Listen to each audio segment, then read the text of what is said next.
Saif sir के साथ जो हुआ, चाकू अगर पकड़े इसको मारते जाओ 6 बारी, मतलब कितना आपके अंदर एक मॉन्स्टर हो सकता है। 2 साल पहले मेरे घर में 3 रॉबर्स घुस आए थे, उन्होंने मुझे अटैक किया, मारा, नाइफ पॉइंट पे 2 घंटे रखा। It was not a great experience. I saved my life somehow. And Mumbai में काफ़ी कुछ हो चुका है। Mumbai is no longer safe. ये हैशटैग जो बना के they are joking, it's not funny. Khatron ke खिलाड़ी, I like adrenaline. I don't want to go into a show where I have to लड़ाई झगड़ा करो ओवर चाय पत्ती। खास बात बताऊंगी आपको, एक सीक्रेट है ये मेरी पहली फिल्म थी जो मैंने साइन करी थी। I think it's not just the hard work, मैं बोलूँगी किस्मत का भी कुछ खेल होता है। जब आपकी फिल्म बेस्ट फिल्म में भी जाती है, you're just like everything will be taken more seriously in life. Anybody cannot last forever with just million gazillion followers. हम रील्स देखते हैं 10-15 सेकंड, ज़्यादा कुछ ज़्यादा हम बोल के next like we are not so patient any more with content. In Hollywood we have this guy called Mister Beast. उनका एक शो आया, देखिए।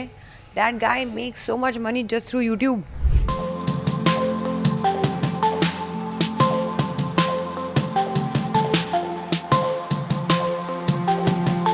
Hi, I'm Alankrita Sahai and you're watching me on Bazooka. नमस्कार, मैं आपके साथ प्रिया और आप देख रहे हैं बज़ूका। और आज हमारे साथ एक बहुत ही ब्यूटीफुल, बहुत ही टैलेंटेड अलंकृता जी। कैसे हो अलंकृता जी आप? नमस्कार, मैं बहुत अच्छी हूँ, आप कैसे? बहुत बहुत कॉन्ग्रेचुलेशंस, मैं बहुत ठीक हूँ, सब बहुत अच्छे हैं और आपको देख के और भी अच्छे हो रहे होंगे। Thank you so much. आपके आई थिंक आपके अक्षर और आपके वर्ड्स डिस्क्रिप्शन बहुत भा रहे हैं मेरे दिल को, so thank you so much. आ रहे हैं, वाह नाइस। अच्छा, बहुत बहुत आपको बधाई हो। आपकी फिल्म बैंड ऑफ महाराजास ऑस्कर के मतलब दौड़ में भाग रही है, क्या कहेंगी? कितना ग्रेटिट्यूड है मन में? आई थिंक अभी तक वो बात ना सिंक इन होने में टाइम ले रही है, बिकॉज जब कोई फिल्म आपकी ऑस्कर पहुंचती है, आई थिंक वो जो जर्नी है उसकी और जो उसका एक कल्मिनेशन हुआ है, of course I am grateful, I am happy, but वो ना एक जो स्टमक में चर्न होती है ना, एक वो जो जिसमें चूहे कूदते भी हाथी कूद रहे हैं, and I can feel that जबकि मैं एक ख़ास बात बताऊंगी आपको, एक सीक्रेट है ये मेरी पहली फिल्म थी जो मैंने साइन करी थी। मेरी पहली फिल्म जो रिलीज़ हुई थी और जो मैंने करी थी वो थी लव पर स्क्वायर फुट, बट जो मैंने सबसे पहली फिल्म मिस इंडिया के बाद साइन करी थी वो थी बैंड ऑफ महाराजास। जबकि फिल्म हमने बाद में बनाई है, बट साइन बहुत पहले मैंने करी थी। This film got made much later and ये फिल्म सारे फेस्टिवल्स में गई, उनको हर जगह प्यार मिला। पर इस बार जब ये ऑस्कर्स में गई है इस साल, आई थिंक जो हमारी लॉन्ग जर्नी रही है इस फिल्म को लेके, बहुत ही अमेजिंग। और I think it's not just the hard work, मैं बोलूँगी किस्मत का भी कुछ खेल होता है। और ये जो साल है जुपिटर का साल है, लोग कहते हैं 2025, ये जो साल है लोगों के कर्म और फल और अच्छे काम के लिए बना है। तो मैं बहुत खुश हूँ कि मेरा साल ऐसा बिग बैंग न्यूज़ से शुरू हुआ, because original score and music के साथ जब आपकी फिल्म बेस्ट फिल्म में भी जाती है, you're just like God, thank you so much. Like now, everything will be taken more seriously in life with my work. अच्छा, आपने कहा कि आपने बहुत पेजेंट जीते हैं ऑब्वियसली। 9 तरह के अपने खिताब अपने नाम किए हैं ब्यूटी में। 7? तो कहाँ से मैंने जोड़ा? वो आपने खुद जोड़ लिए मुझसे मिलने के बाद।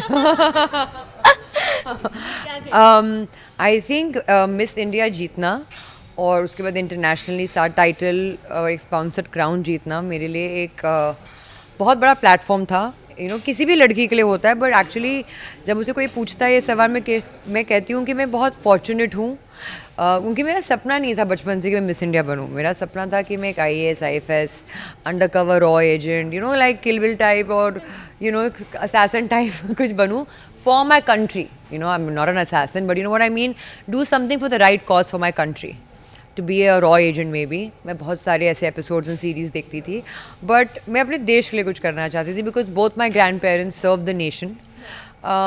तो एक मन में वो जज्बा था, तो मैं अपनी डायरी में लिखती थी, डियर डायरी, वट एवर। बचपन में हम आज मैनिफेस्टेशन कहते हैं उस चीज़ को, मैं तब बचपन में डियर डायरी लिखती थी, क्योंकि मेरी मॉम ने मुझे एक हैबिट डाली हुई थी।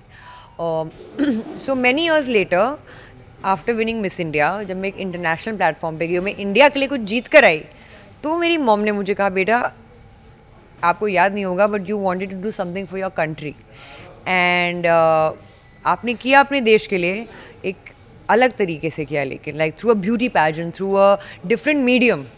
जरिया अलग था, लेकिन आपने अपने देश को प्राउड किया है, वो हमेशा आपसे नाम जुड़ा रहेगा। तो आई रियलाइज ऐसा कहते oh my God this is a moment, चाहे मैं कल को एक्टिंग करूँ ना करूँ उस टाइम पे जब मैं बनी थी, या मैं कुछ अलग फील्ड चूज़ करती, एक मिस इंडिया और एक इंटरनेशनल टाइटल जीतना अपने देश के लिए आपके नाम के साथ ज़िंदगी भर जुड़ा रहेगा। मेरे जो मैं अगर दादी भी बनूंगी तो मेरे मेरे ग्रैंड दादी आप मिस इंडिया थे ना। So the point is it is of great value in my life to be a Miss India. So I am very honored and humbled कि जिस ऑर्गेनाइजेशन ने मुझे ये प्लेटफॉर्म दिया आगे बढ़ने के लिए और कुछ कर दिखाने के लिए, मैं हमेशा उनको यही बोलूँगी कि बहुत बहुत शुक्रिया। Very nice. उसके बाद तो लगातार एक से एक गाने आने लगे। 56 करोड़ व्यू मैंने देखा आज ही आपके कोका को मिला है। अराउंड या 560 570 56 crore. like it's crazy guys, it's all your love, all your love. Yes, I did a lot of songs and I'm still doing songs because like I say मुझे songs करना अच्छा इसलिए लगता है because आजकल गाने फिल्मों की तरह बन रहे हैं and उनका प्रोडक्शन वैल्यू उतना अच्छा है, उनका जो मीडियम है लोगों तक पहुंचने का इज़ ऑल्सो वेरी लार्ज। जब हिमेश रेशमिया उस टाइम पे एल्बम्स निकालते थे दीपिका मैम के साथ इन सब के साथ, बीच में वो ट्रेंड चला गया था एल्बम्स का, म्यूज़िक वीडियोस का, and then the trend came back and I was launched by Amitabh Bachchan ji and everybody and Himesh ji का मैंने गाने 3 किए, उनके एल्बम की मैं फेस थी। तो मुझे लगता है कि उससे जब मैं आगे बढ़ी, आगे काम और किया, फिल्में करी, फिर और गाने करे, और जितने भी मैंने गाने किए हैं मैं गॉड से ये कहती हूँ कि मेरे सारे गानों ने अच्छा किया है, बस सबसे अच्छा कोका ने किया है, जिससे मुझे नाम मिल गया था कोका गर्ल ऑफ पंजाब और the Coca girl of India, the OG Coca girl. तो मैं जब ये नाम सुनती थी मैंने कहा because you know Mister Karan Johar sir took our गाना फॉर हिज फिल्म, तो जब कोका 2.0 बना अनन्या के साथ, it was great as well, but you know for me I will always be in love with Coca 1.0 as the OG of it because I got so much love, and if she's saying 56 crores guys, thank you, please give it more love and all my other songs because मैं आप ही के लिए काम कर रही हूँ, हम जनता के प्यार के लिए काम करते हैं और अपने लिए काम करते हैं, right? At the end of the day we want your love because जैसे कहते हैं ना, government is of the people, by the people and for the people, we are also of the people, by the people and for the people. उनके प्यार के बिना हम कुछ नहीं है, right? Every actor को अपलॉज, रिकग्निशन चाहिए होती है, तभी वो आगे बढ़ता है। तो मुझे लगता है कि it's a very important aspect of my life and I always be thankful for the people who gave me these opportunities. Social media एक बहुत अच्छा मीडियम है अपने काम को दिखाने के लिए। लेकिन कुछ लोग, कुछ एक्टर्स ऐसे भी हैं जो कहते हैं कि सोशल मीडिया पे ठीक है आप काम दिखा सकते हो, बट अपनी पर्सनल लाइफ सारी हम शेयर नहीं कर सकते सोशल मीडिया पे। लेकिन कहीं ना कहीं जो कास्टिंग डायरेक्टर्स होते हैं, शायद आप बहुत अच्छे से जानती होंगी, वो आपके सोशल मीडिया को देख के ही आपको काम देते हैं। ये आप मानती हैं या नहीं? क्योंकि शायद आज से 10-15 साल पहले तो सोशल मीडिया नहीं था, और अगर था भी तो इतना ज़्यादा चर्चे में नहीं था, लेकिन अब जब है उससे काम लोगों को मिल रहा है, उससे लोग कमा रहे हैं। यस, मेरा सिर्फ कास्टिंग डायरेक्टर्स के लिए नहीं मानना है सिर्फ कि you get work. Instagram it has become like an auditions phase, yeah. People पहले लोग देखते हैं कि इसके कितने फॉलोअर्स हैं, एंड उसके बेसिस पे म्यूज़िक वीडियोस में, फिल्म्स में, प्रोजेक्ट्स में, B it even your brand commercials में कास्टिंग होती है। उसके हिसाब से आपके बजट्स डिसाइड होते हैं, काम डिसाइड होता है, and sometimes I feel that they could be a more talented person, चाहे मेरे भी मिलियन फॉलोअर्स हों, पर मैं इतनी social, but no I could have had more people से, you know why, because I could have been more active, and I am very well clearly saying it कि यार अगर मैं एक टाइम पे जब मैं जीती थी और मेरा जर्नी शुरू हुआ था, अगर मैंने इतना ध्यान सोशल मीडिया पे दिया होता तो शायद मेरे 10-15 मिलियन फॉलोअर्स इजीली होते होंगे। मैंने इतना ध्यान दिया नहीं, टू बी ऑनेस्ट। मैं आज भी, अब मेरा लास्ट पोस्ट, फर्स्ट पोस्ट, मेरी स्टोरी ज़्यादा होती है, मेरे पोस्ट में डालती हूँ धीरे धीरे with what I resonate with, because I believe talent does not come with the amount of following and like you have. मेरा ये मानना आज भी अपने आप को लेकर है। मुझे कल को बोले अच्छा इसके इतने हैं, उसके तो इतने हैं, उसको ही ले लो, you know whatever could happen. अभी तक हुआ नहीं हुआ, मेरे को मेरे पीठ पीछे तक पता नहीं चला, but it happens, I am aware of it, and I feel like that person has also earned अपनी जगह 5 मिलियन 10 मिलियन फॉलोअर के लिए। उसने भी उतनी मेहनत करी है, तभी तो उसके बने, राइट? तो उसको शायद एक प्लेटफॉर्म ज़्यादा ऊपर मिला है कास्टिंग में अप्रूवल के लिए, but talent in the and जीतता है यार। अब एक बात बताऊँ, टैलेंट का कोई कंपटीशन नहीं है। आप कितने मिलियन फॉलोअर्स ले आओ, कितना करो, आप कितनी देर तक लास्ट कर सकते हो? Anybody cannot last forever with just million gazillion followers. Yes, your brand value can last. I agree. Your branding can last forever. But an audience will want somebody who is giving them that particular character ka feel. Right? Maybe there's somebody who has 15 million followers with zero talent. Once, twice, thrice, but then, but there could be somebody with 16K followers. But what a talent, and suddenly that person has 1 million followers overnight, right? तो किस्मत और talent और जो mathematics है, ये एक बहुत important role play करती है आज के लोगों के करियर शेप करने में. I agree. बट जो लंबी रेस के घोड़े होते हैं ना, वो टैलेंट में ही अक्सर लाइफ में सफल होते हैं. आप ब्रांड वैल्यू बनाइए. कितने अच्छे अच्छे हमारे इंस्टाग्रामर्स, ब्लॉगर्स हैं यार. They are making more money than actors. I am being honest. Okay, on in Hollywood we have this guy called Mister Beast. उनका एक शो आया, आप देखिए. That guy makes so much money just through YouTube, right? It's more money than a lot of actors in our country are making. So the point is, social media is giving a lot of people platforms, but it depends on how you want to use it. You want to use it for casting in a film, or maintaining a brand value, generating a source of income for something else, becoming an entrepreneur. It is your own call. But yes, I agree. Castings do happen on the basis of your followers, and sometimes it's sad, but sometimes you cannot help it because that's how the lobbying and the politics of our industry works. आजकल के बहुत सारे actors भी अब influencers बनते जा रहे होंगे. अगर आपने देखा होगा सोशल मीडिया पे, तो नए नए तरह के रील्स बनाते हैं. कहीं ना कहीं ग्रैब करना चाहते हैं वो भी ऑडियंस को, क्योंकि वो कहीं ना कहीं पीछे जा चुके हैं. बिकॉज आजकल इतने सारे इन्फ्लुएंसर्स एक्टिंग में जा रहे हैं कि शायद उन्हें उतना प्लेस नहीं मिल रहा है. लेकिन एक OTT एक ऐसा मीडियम है जिससे शायद अब उन्हें भी वो प्लेस मिल रहा है. एब्सोल्युटली. कोविड को हम सिर्फ एक ही चीज़ के लिए थैंक यू कह सकते हैं, वो है OTT के बूमिंग के लिए. कि आपने लोगों को एक ज़रिया दिया, चाहे वो कहीं से भी हों, कैसे भी हों, क्या करते हों, कि वो एक एक्टर बन सकें. Doesn't have to be just a superstar playing the lead role. It can be anybody who is talented and gets the opportunity to become a star in that particular. जैसे नवाज सर, हमारे Pankaj Tripathi sir, कितने लोग हैं, Manoj Bajpayee sir. There are so many more people I can, हमारे the shows कर रहे हैं, Tahir Bhasin and everybody.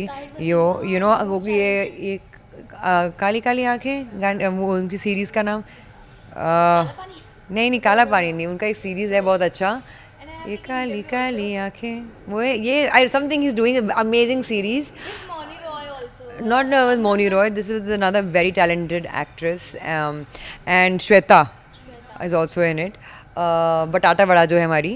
तो the point is that social media has made sure that talent is not going unrecognized. Yes.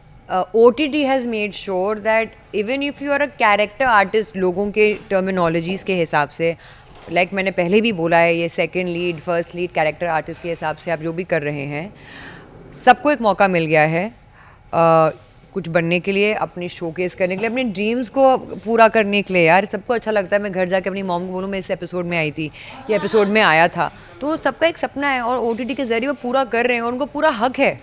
और I feel like industry should open their arms even more to people who want to really work hard and welcome them with love and gratitude. कि यार आप इतना effort दे रहे हो मुंबई नगरी में आके कुछ बनने के लिए, तो ये आपके लिए एक अपॉर्चुनिटी, प्रूव करके दिखाओ. हाँ, उसके बाद आप प्रूव कर सको ना कर सको अलग बात है, मेंटेन रख सको ना रख सको अपने स्टैचर को अलग बात है, लेकिन मौका ज़रूर मिलना चाहिए. यार लोग बहुत मेहनत करते हैं. अच्छा, आप आज से 10 साल पहले या 15 साल पहले आपने सोचा था कि OTT जैसा कोई मीडियम होगा जहाँ लोगों को इतना ज़्यादा लोग आएंगे और काम करेंगे? आपने कभी ऐसा सोचा था कि OTT होगा कभी? मैंने तो नहीं सोचा था. I was so bad with even Facebook, Orkut, MSN.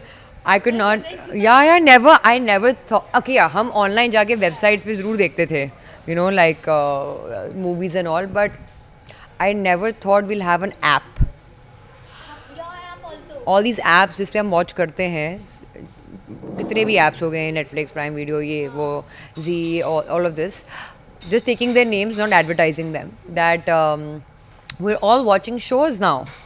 Because क्यों है? क्योंकि एक चीज़ अच्छी भी है बुरी भी है कि हमारा जो आई फील कि जो हमारी रिटेंशन पावर है या कोई चीज़ को व्यू करने की पावर है या देखने की अटेंशन स्पैन है कम हो गई है. हम रील्स देखते हैं 10-15 सेकंड ज़्यादा कुछ ज़्यादा हम बोल के next next next like we become so I would say we are not so patient any more with content. अगर कोई मन को भागी चीज़ जल्दी से तो उस पर हम हुक्ड ऑन है. नहीं, अगर वो चीज़ इन्फॉर्मेटिव है 30 सेकेंड से ज़्यादा we go to the next reel, right. So our attention span has decrease which is bad, right, a holding power to something. But in the same way, OTT keeps you hooked on. एक के बाद एक कितने seasons निकल आए हमारे game of thrones के, इसके उसके, हम देखते ही रहते हैं because we want to keep getting stimulus of some way or the other, right? And OTT gives you that. Film is you watch it one time, story over, done. Through a OTT series, it is a continuous storytelling and you're inquisitive about next क्या है. So that way is great because you know more characters जुड़ते हैं, more storyline अलग अलग होती हैं, तो people get more opportunities to watch and discover and change their thought process also. Some series derange you also and cause you to become not very good people in life, जिससे आजकल बहुत सारे लोग देख के गलत काम कर रहे हैं लाइफ में, नहीं करना चाहिए उनको. It's just fiction. बट या I feel social media and OTT has great power. मैंने कभी नहीं सोचा था ये दिन हमें देखने को मिलेगा. अच्छा, रियलिटी शोज़ भी आजकल बहुत चल रहे हैं, तो कभी आपका दिल है कि किसी रियलिटी शो का मुझे भी हिस्सा बनना है? Khatron ke Khiladi, I like adrenaline rush, I am adrenaline junkie. तो मुझे अच्छा लगता है ऊपर कूदना, सांप को देखना भी सांप पसंद नहीं है मुझे, क्रोकोडाइल के मुंह के पास जाके भटके आना, like you know I am trying to say I like the adrenaline rush but I don't like the politics. So I don't want to go into a show where I have to लड़ाई झगड़ा करो over chai patti. No, Bigg Boss is amazing. It's a great platform for people who want to and are able to survive it. अभी तक मेरा वो ज़रिया बना नहीं है मेंटल कि शायद मैं कर सकूँ ना कर सकूँ. They are very kind. They have, of course, called me and you know told me if I would like to be a part of it. But right now, as a human being, I am not ready yet. बहुत अच्छे हैं उसका platform, लोगों के लिए बहुत famous हो जाते हैं यार लोग. बट मैं अभी एज ए ह्यूमन बीइंग, एक तो मैं बहुत OCD हूँ, सफाई का मुझे बहुत शौक है. 24/7 सर्वेलेंस मुझे अभी तक, मैं शायद मेंटली रेडी नहीं हूँ. बट हाँ, जहाँ स्पोर्ट्स इन्वॉल्व होता है ना, उसमें मैं फॉर एवर रेडी हूँ. आप मुझे किसी भी स्पोर्ट्स कंपटीशन में भेज दो, जहाँ पे कोई एस्केप रूम हो भेज दो. I like competitive sport, I don't like mind games. That's my idea of life. So not yet ready for that. Lastly Saif Ali Khan के साथ जो हुआ, यू नो आप भी एक बॉलीवुड का हिस्सा हो, वो भी बॉलीवुड के हिस्सा हैं, और एक सुपरस्टार के घर में जब ऐसी घटनाएं घटती हैं तो ऑब्वियसली बहुत ज़्यादा डर लगने लगता है यार, कभी हमारे घर भी ना हो जाए. आपके साथ यस. अगर आप देखना 2 साल पहले मेरे घर में 3 रॉबर्स घुसाए थे. 2 रॉबर्स घर के बाहर थे, उसमें से एक dropped off probably the equation of robbing me. 4 थे बाहर, एक खड़ा था जो उनको लेकर आया था, उनको लेके जा रहा था मोटू, उसको कह रहे थे. और 3 रॉबर्स मेरे घर में घुसाए, उन्होंने मुझे अटैक किया, मारा, नाइफ पॉइंट पे 2 घंटे रखा. So for me it was very traumatic. It was not a great experience. I saved my life somehow. Whatever धक्का मुक्की हाथापाई जो भी हुई, मैं अपने आप को बचा सकी. तो मैं उस चीज़ की बहुत शुक्रगुजार हूँ कि मैं बची, मुझे कोई चोट नहीं लगी. पर 2 घंटे नाइफ पॉइंट पे रहना अपने खुद के घर में, of course I felt very unsafe. ये चंडीगढ़ में चीज़ हुई थी, दुर्घटना. मुंबई जैसे शहर में जो गेटेड कम्युनिटीज़ हैं, वहाँ पे ऐसे एक दिग्गज और इतने नोन स्टैचर के एक्टर के साथ, उनके सिक्योरिटी प्रोटोकॉल के साथ वाले घर में होते हुए कुछ ऐसा इंसिडेंट हो. एंड मुंबई में काफ़ी कुछ हो चुका है, लोग अपने बुलेट प्रूफ घर में रह रहे हैं, किसी की असैसिनेशन हो चुकी है. Mumbai is no longer safe. जबकि मैं हर इंसान को कहती थी Mumbai is the safest city to live in for women, man, anybody in the world. But with the criminality that's increasing, मुझे बुरा लगता है.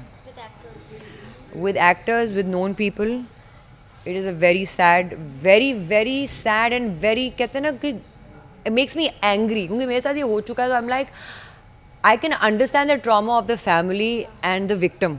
सैफ सर के साथ जो हुआ, to protect his family, the man did whatever to protect himself. He got stabbed 6 times. मतलब आपके अंदर इतना करेज और गट्स कहाँ से आया यार कि आप मेरे को लगता है कि क्रिमिनल एक माइंड होना होता है. किसी को मतलब चाकू अगर पकड़ के किसी को मारते जाओ 6 बारी, मतलब कितना आपके अंदर एक मॉन्स्टर हो सकता है, right? I feel it's horrible. You're not safe. Safety protocols have to be in check. आपके security guards have to be looked at कि कौन क्या है कैसे है. People should not be allowed in buildings without proper information. The cops have to get more active. Policies have to change. Governments should stop blaming each other. Right now, it's about collective responsibility and collective community gathering to make sure we don't talk about this in a funny way, like hashtag safe कर रहे हैं लोग, unsafe बोल रहे हैं. ये hashtag जो बना के they're joking, it's not funny. It is not funny to get stabbed. Okay? So please don't make fun of it. And I also say कि ये ऑफेंस लेने वाली बात नहीं है मीडिया के लिए, बट जब हम पापराजी PR एक्टिविटी जो होती हैं, नॉर्मल भी पापराजी फॉलो करती है, कहाँ जा रहे हैं, कहाँ से आ रहे हैं, घर कहाँ पर है, क्या कर रहे हैं, कौन सा सलून है, कौन सा रेस्टोरेंट है, ये कौन सी गाड़ी का नंबर है. ये एक प्रिवेसी ब्रीच भी हो जाता है जहाँ पे क्रिमिनल्स ही डेटा कलेक्ट कर रहे होते हैं. हमें क्या पता, राइट? कौन हमें देख रहा है, कहाँ से हम निकल रहे हैं. So sometimes I also feel that we should do the PR, or you can tap the actors, but don't show the exact location of where they're coming from and what they're doing and what their cars are, to protect them. That is also our duty and your duty. That's all I can say. Lastly अपने fans को क्या कुछ बोलना चाहोगे? Please मेरी film को support करिएगा जब वो रिलीज़ होगी. And thank you so much for all your love and support. आशा करती हूँ मैं आपको हमेशा प्राउड कर सकूँ.